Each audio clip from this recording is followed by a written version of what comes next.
नमस्कार मित्रों, हार्दिक स्वागत अभिनंदन। दिशा कॉम्पिटिशन क्लासेज ऑनलाइन क्लासेज में आपका पुनः स्वागत है। कल हम लोगों ने देखा था हिंदी वर्णमाला पार्ट कह सकते हैं फर्स्ट था, और आज हम लोग देखेंगे पार्ट जो सेकंड है इसका। कल स्वर के बारे में आपको जानकारी प्रदान की गई, स्वर कितने प्रकार के होते हैं, स्वर की परिभाषा क्या है और स्वर का प्रयोग हम किस रूप में करते हैं। आज अगर देखेंगे हम लोग हिंदी वर्णमाला का जो कह सकते हैं दूसरा प्रकार है वो है व्यंजन।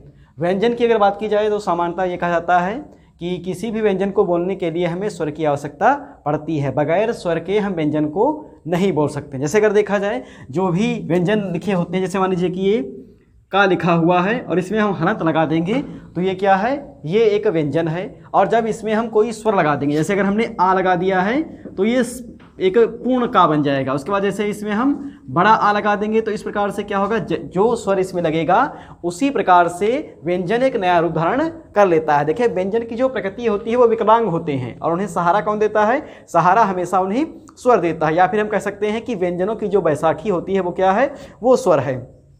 व्यंजन के परिप्रेक्ष्य में एक और कथन ये कहा जाता है कि इसका शुद्ध रूप जो होता है वो हल होता है या फिर हलंत वाला। एक आधे अपवाद जैसे हो गए जहाँ पर आधे अक्षर का हम लोग प्रयोग करते हैं, जैसे लिखा हुआ है चट्टान लिखा हुआ है, तो जो ये हलंत वाला व्यंजन है ये क्या है, ये इसका शुद्ध रूप है। सामान्य रूप से इसकी एक पहचान और यहाँ पर हम लगाएंगे कि जब हम व्यंजन संधि पढ़ते हैं और व्यंजन संधि में जो संधि युक्त हमारा शब्द होता है जब उसका हम विच्छेद कर देते हैं, जैसे लिखा हुआ है यहाँ पर दिग्गज लिखा हुआ है, दिग्गज लिखा हुआ, तो जब हम इसका विच्छेद करेंगे तो हो जाएगा दिक धन गज हो जाएगा। तो व्यंजन संधि की सबसे बड़ी पहचान ये होती है कि जब उसका हम विच्छेद करते हैं, उसका जो प्रथम पद होता है, प्रथम पद का जो अंतिम वर्ण होगा उसमें हमेशा व्यंजन लगा रहता है। एक आधे अपवाद है उनको हम छोड़ दें, अन्यथा सभी उदाहरणों में क्या होता है कि जब हम इसका विच्छेद करेंगे तो व्यंजन अवश्य लगा होगा। कई बार ये प्रश्न गलत भी हो जाते हैं, जैसे ऑप्शन में रखते हैं एक में व्यंजन लगा देते हैं, एक व्यंजन नहीं लगाते हैं, तो व्यंजन संधि में वही उदाहरण सही माना जाएगा जिसमें व्यंजन लगा हो। आगे हम देखते हैं सामान्य रूप से अगर देखा जाए तो जो व्यंजन की संख्या मानी गई है वो 33 मानी गई है। 33 में अगर देखते हैं तो इसे हम कई भागों में विभाजित कर सकते हैं। देखिए जो 33 व्यंजन है इनका प्रयोग हम स्वतंत्र रूप से कर सकते हैं, और इसमें जो दो बताए गए हैं ये उच्छिप्त व्यंजन है, इनका प्रयोग हम स्वतंत्र रूप से नहीं कर सकते हैं। अब हम देखेंगे जो हमारे ये कह सकते हैं कि 33 + 2 कह सकते हैं कि इनको ये हो गए हैं 35। तो कौन कौन से व्यंजन के प्रकार हैं जो इसमें सम्मिलित होते हैं, अर्थात इन्हें हम कितने भागों में बांटते हैं।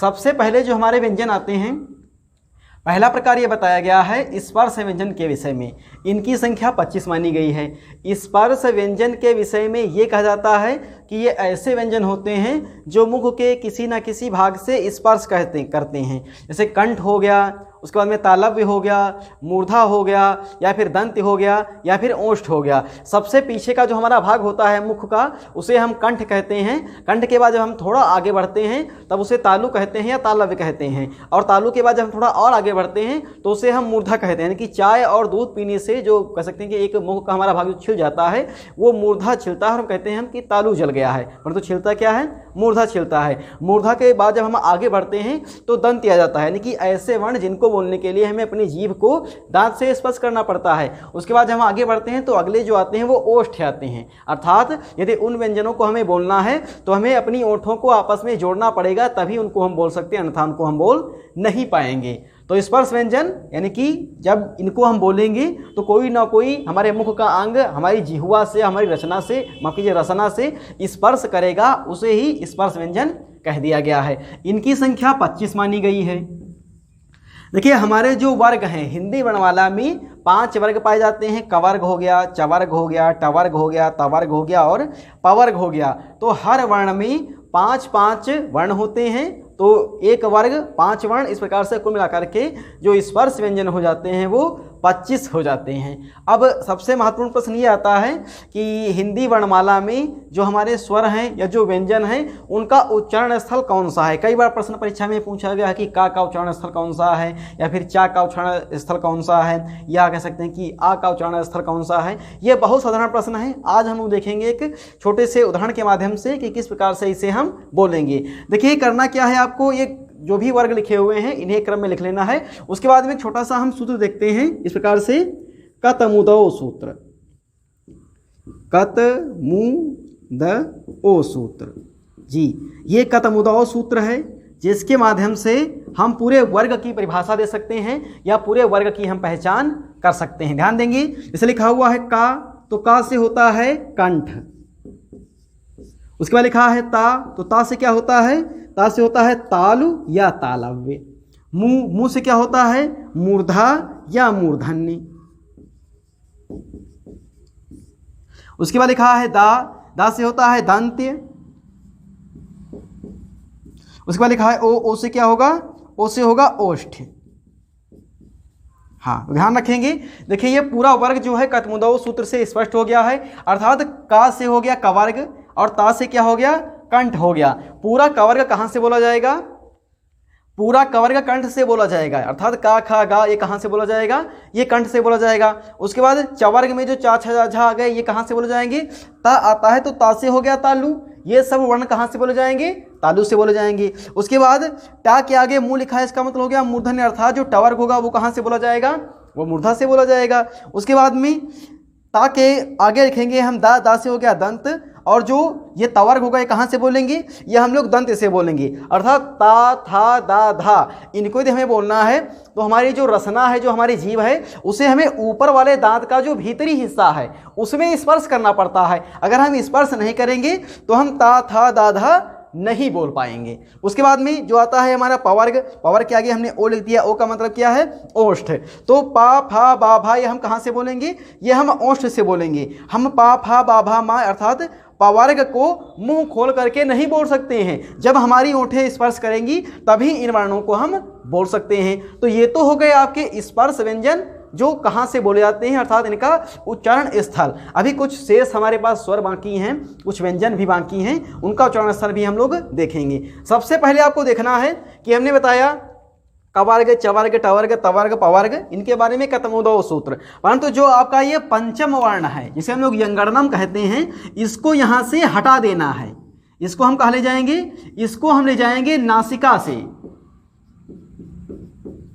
जी, इसे हम कहाँ से बोलते हैं? इसे हम नासिक से बोलते हैं।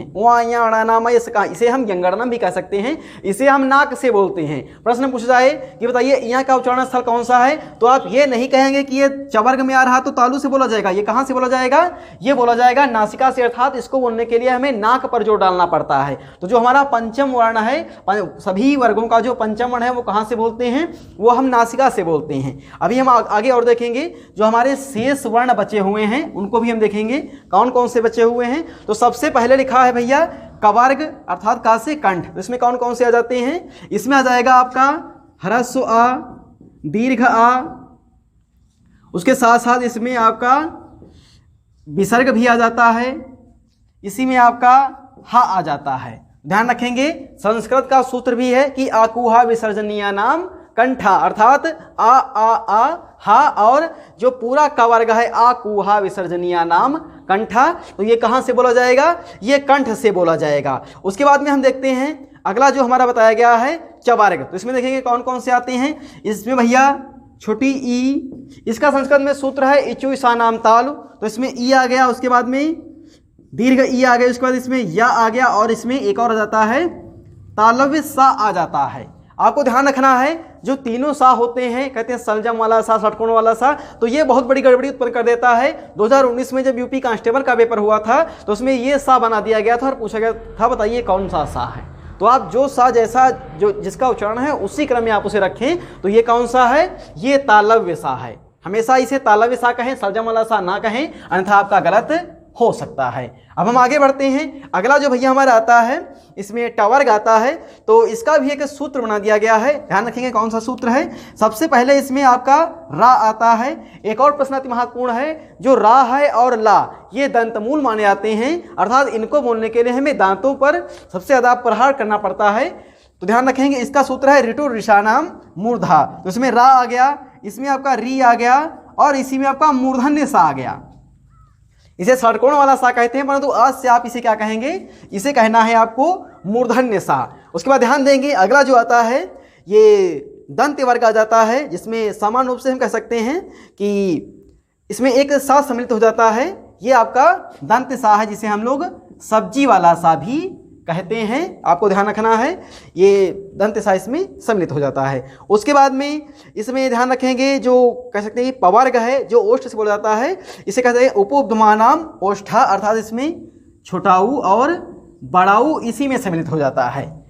छोटाऊ और बड़ाऊ इसमें सम्मिलित हो जाता है। आगे अगर देखें तो जो कुछ शेष बचे हुए हैं इसमें, उनको भी हमें देखना होगा कि कौन से जो कह सकते शेष बचे हुए हैं। एक और इसमें शेष बच गया है जो आपका अंग है, ये भी नासिक में जाता है, अंग नासिक में जाता है।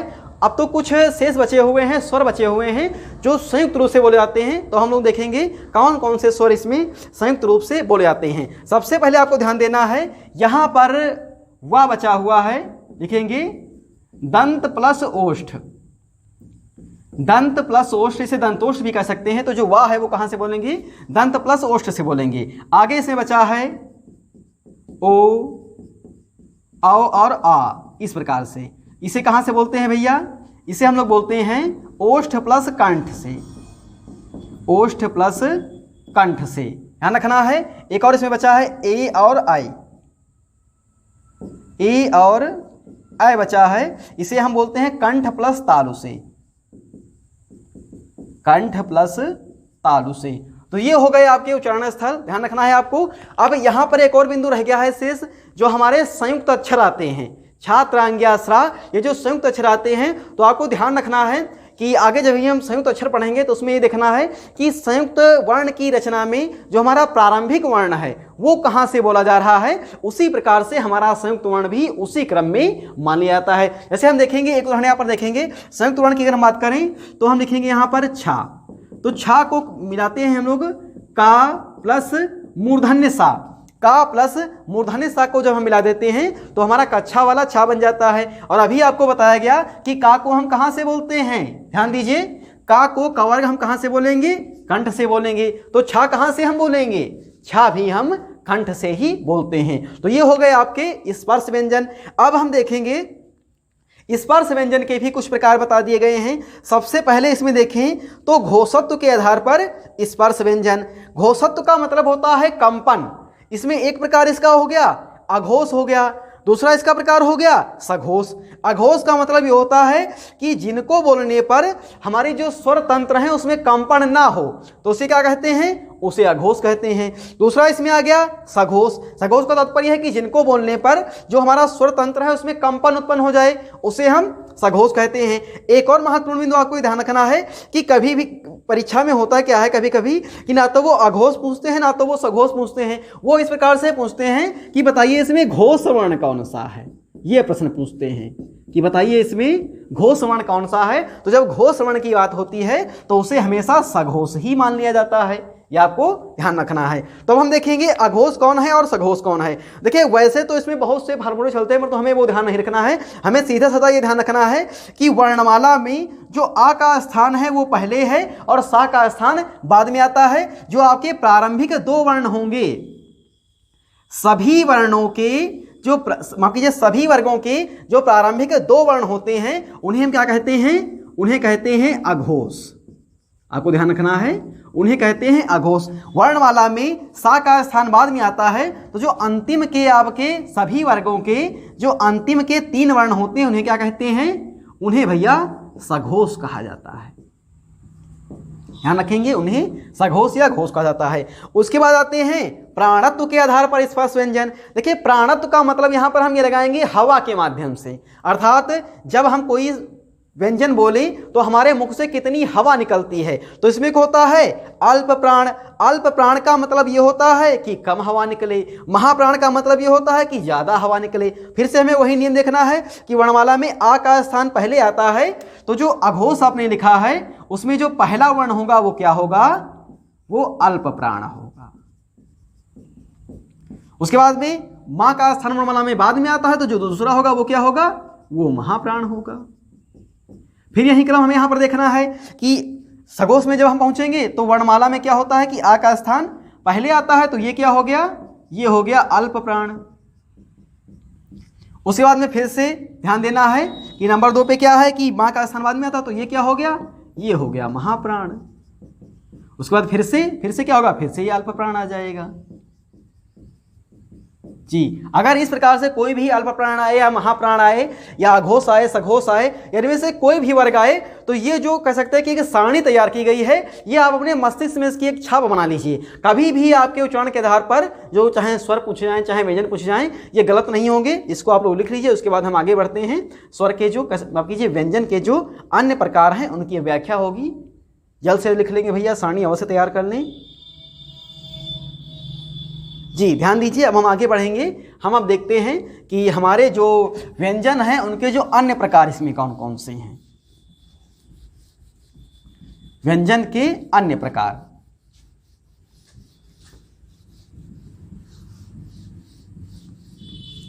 तो ये तो होगा स्पर्श व्यंजन जिनकी संख्या मानी गई 25। अब हम लोग देखते हैं, इसी में आते हैं अगले जो व्यंजन के प्रकार आते हैं उन्हें अंतस्थ कहा जाता है। अंतस्थ व्यंजन। हाँ, अंतस्थ व्यंजन। अंतस्थ व्यंजन की विशेषता ये होती है कि ये सामान्य रूप से कुछ कुछ दंतमूल से मिलते हैं। कौन कौन से हैं? इनकी संख्या भैया 4 है। बहुत बार ये प्रश्न पूछा गया है, चाहे अधीनस्थ हो, चाहे यूपी टेट हो, चाहे सुपर टेट हो। ये बहुत साधारण प्रश्न है और हजारों बार इसे पूछा गया है। तो कौन कौन से हैं ये? यारा लावा। देखिए, जब आगे आप व्यंजन संधि पढ़ेंगे तो हम पहला सूत्र बताएंगे कि सामान्यतः तीसरा आए पहले या फिर चौथा आए या अंतस्थ आए या उस संघर्षी व्यंजन आए, तो आपको ध्यान रखना कि जहां पर अंतस्थ की बात होगी वहां पर आप या अलावा समझ जाएंगे। उसके बाद में इसमें व्यंजन का अगला प्रकार जो आता है उसे कहा गया है ऊष्म संघर्षी व्यंजन। ऊष्म संघर्षी व्यंजन इन्हें इस कारण कह दिया गया है क्योंकि इनको बोलने पर हमें समान ऊष्मा की आवश्यकता पड़ती है। इनकी संख्या भैया 4 है। बहुत बार ये भी प्रश्न पूछा गया है। कौन कौन से? जो हमारे 3 सा हैं और जो अंतिम में जो हा बचता है। बताइए पहला सा कौन सा होगा? जी, पहला तालव्य सा होगा, उसके बाद में मूर्धन्य सा होगा, उसके बाद में दंत सा होगा, उसके बाद में हा होगा। तो ये क्या है? ये है ऊष्म संघर्षी व्यंजन। उसके बाद में इसमें अगला जो आता है उसे कहा गया है उच्छिप्त व्यंजन। उच्छिप्त व्यंजन की अगर बात की जाए तो इनके विषय में यह कहा जाता है कि इनकी रचना बाद में हुई थी और व्याकरण को शुद्ध करने के लिए या व्याकरण के शुद्ध उच्चारण के लिए इनकी रचना हुई थी। तो कौन सा उच्छिप्त व्यंजन है? देखिए, सबसे पहले इसे आप लोगों ने पढ़ा था ढा के विषय में। ढा से क्या लगाया? ढा से कह दिया गया ढक्कन, परंतु ढा का भी एक अर्थ आ गया, जैसे कहा गया आजमगढ़, अलीगढ़। तो इस प्रकार से इसमें इसके नीचे एक बिंदी रख दी गई और इसे क्या कह दिया गया? इसे कह दिया गया उच्छिप्त व्यंजन। उसके बाद में आप लोगों ने पढ़ा था डा के विषय में, डा से डमरू। अब आपको ध्यान रखना है कि क्या हुआ कि इससे पहले जो आपने पढ़ा था अड़ा, ये वाला अड़ा, तो इस अड़ा को हम कहते हैं ना वाला अड़ा।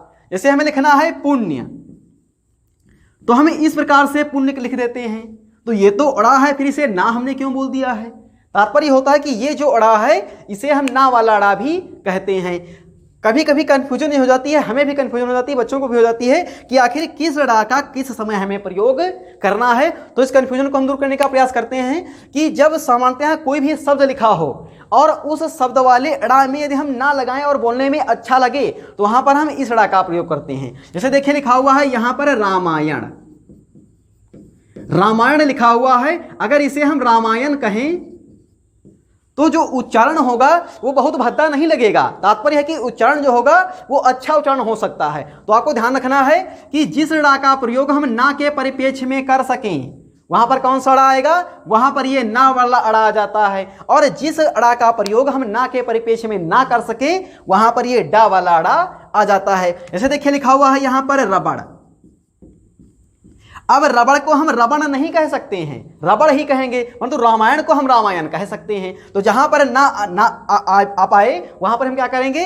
इस डा वाले अड़ा का प्रयोग हम कर सकते हैं। ध्यान देंगे आखिर इन्हें उच्छिप्त क्यों कह दिया गया? देखिए, सामान्य रूप से जो हमारे नासिक के व्यंजन हैं या जो उच्छिप्त व्यंजन हैं ये वर्णमाला में स्वतंत्र रूप से नहीं मिलते हैं। जैसे जो बच्चे वर्णमाला पढ़ते हैं उनकी जो किताब होगी तो लिखा होगा का से कबूतर, इस प्रकार से लिखा होगा, और अंत में जो ये उआ या अंगा होता है इस प्रकार से इसे एक बड़े से लाल डिब्बे में बंद कर देते हैं।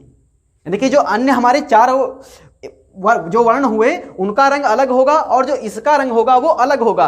कारण ये होता है कि जो हमारे नासिक के होते हैं वह जो उच्छिप्त होते हैं, इनसे किसी भी शब्द का प्रारंभ नहीं होता है। कोई भी ऐसा आप शब्द बताइए जिसके प्रारंभ में ढ़ा या अड़ा या उआ ये आए, ये कभी भी नहीं आ सकते हैं। अगर आएंगे तो वह व्याकरण की दृष्टि से शब्द शुद्ध नहीं माने जाएंगे। किसी भी शब्द का प्रारंभ हम इनसे नहीं कर सकते हैं। यही कारण है कि वर्णमाला में इनके लिए अलग से लाल डिब्बा पीला डिब्बा बना दिया गया है, स्वतंत्र रूप से इन्हें नहीं रखा गया है। और इनकी भी वही विशेषता हम मानते हैं कि ये बाद में बनाए गए हैं, व्याकरण को सरल करने के लिए और शुद्ध उच्चारण के लिए इनकी रचना की गई है, इसलिए इन्हें उच्छिप्त व्यंजन कह दिया गया है। और इनकी संख्या कितनी मानी गई है? इनकी संख्या 2 मानी गई है। अब हम लोग देखते हैं जो हमारे संयुक्त व्यंजन आते हैं या जो संयुक्त अक्षर आते हैं, ये भैया लिख लेंगे, साथ में लिखते चलेंगे। चलिए ये लिखा है, हम इधर बता रहे हैं। अब हम लोग देखेंगे संयुक्त व्यंजन के विषय में या संयुक्त अक्षर के विषय में। देखिए कौन कौन से संयुक्त अक्षर हैं, आपको ध्यान रखना है। हिंदी वर्णमाला में जो संयुक्त वर्ण हैं वो कितने हैं? वो 4 हैं। संयुक्त अक्षरों की संख्या कितनी है? 4 है। ध्यान दीजिए कौन से हैं। सबसे पहला हो गया भैया छा। ध्यान रखना है, छा की रचना जो हुई है वो का प्लस मूर्धन्य सा, इसको मिलाकर के क्या बन गया है? छा बन गया है। बहुत बार परीक्षा में यह पूछा गया कि बताइए वर्णमाला में छा का स्थान किसके बाद आता है, तो हम करते क्या हैं? कह देते हैं कि हा के बाद आता है, क्योंकि वर्णमाला हमने पढ़ी है, हमें पता चला कि ये हा के बाद आ गया है, जो पूर्णतः गलत होता है। तात्पर्य यह है कि इसकी रचना हुई है का को मिला करके, का में सा मिला दिया गया है, यानी कि महत्वपूर्ण का हो गया, तो जो का के बाद ही इसका स्थान वर्णमाला में माना जाता है। उसके बाद में ध्यान देंगे जैसे लिखा हुआ है त्रा, तो त्रा की रचना ता प्लस रा। अब प्रश्न पूछा जाए कि बताइए वर्णमाला में त्रा का स्थान किसके बाद आता है, तो ता के बाद आता है। उसके बाद में अगला भैया इसमें हो गया ज्ञा, तो इसकी रचना हुई है जा प्लस इया से। उसके बाद अगला आता है भैया इसमें स्रा, ये बहुत बाद में जोड़ा गया है। जब आप लोग या कह सकते हैं कि हमारे जब पेरेंट्स पढ़ते थे तब ये स्रा हमें देखने को नहीं मिलता था। उसके बाद में इसकी रचना किस प्रकार से करेंगे? सा और रा, इसको जब हम मिला देते हैं तो क्या बन जाता है? ये बनता है स्रा। तो कुल मिलाकर के आज हम लोगों ने देखा कि हमारे स्पर्श व्यंजन कितने हैं? 25 हैं। उसमें अंतस व्यंजन 4 हैं, उपसंघर्षी 4 हैं, उक्षिप्त 2 हैं और संयुक्त अक्षर कितने हैं? 4 हैं। अब हम देखेंगे क्या हमारे वर्णमाला में 52 वर्ण आ रहे हैं, ऐसा तो नहीं, कुछ ज़्यादा तो नहीं बढ़ गए हैं, कुछ कम तो नहीं हो गए हैं, यह हम लोग देखेंगे। पहले आप लोग वो लिख लेंगे, ध्यान दीजिए। हाँ, सबसे पहले हम लोगों ने देखा था स्वर के विषय में, तो स्वर के विषय में आपको बताया गया था कि स्वर कितने हैं जी। स्वर के विषय में हमने ये बताया कि जो मूल स्वर हैं वो कितने हैं? 3 हैं। जो स्वतंत्र स्वर हो गए वो 10 हो गए, और री का जो स्थान है वो भी किसमें रख देते हैं? वो स्वर में ही रख देते हैं, क्योंकि री की मात्रा का प्रयोग हम किसमें करते हैं? सभी व्यंजनों में करते हैं। ये री की मात्रा लगी हुई है। तो स्वर भैया कितने हो गए हैं? स्वर 10 + 1 हो गए हैं 11। उसके बाद में इसी में 2 आपको अयोगवाह बताए गए थे। अयोगवाह, अंग और आह ये क्या हैं? ये हैं अयोगवाह। अब ध्यान रखेंगे, अब ये तो हो गए हमारे, कह सकते हैं कि स्वर अयोगवाह मिलाकर के हो गए 13। उसके बाद देखेंगे इसमें व्यंजन में सबसे पहले स्पर्श व्यंजन। स्पर्श व्यंजन की संख्या कितनी बताई गई? 25 बताई गई। उसके बाद भैया इसमें आते हैं अंतस्थ व्यंजन। अंतस्थ व्यंजन की संख्या कितनी बताई गई जी? इनकी संख्या बताई गई 4। उसके बाद इसमें बताए गए ऊष्म संघर्षी व्यंजन। ऊष्म संघर्षी व्यंजन कितने बताए गए? इनकी संख्या भी बताई गई 4। उसके बाद इसमें बताए गए उक्षिप्त व्यंजन। उक्षिप्त व्यंजन की संख्या कितनी बताई गई? 2 बताई गई। इसमें आ गए संयुक्त वर्ण या संयुक्त अक्षर।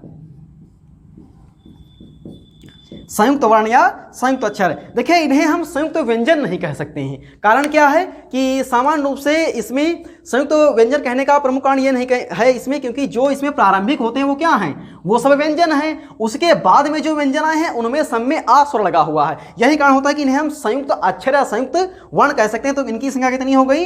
इनकी संख्या हो गई है 4। अब आप लोग गणित का काम करेंगे, गणना करेंगे। गणित हमारी कमजोर है, बताइए कितने हो गए हैं कुल? जल्दी से जोड़िए।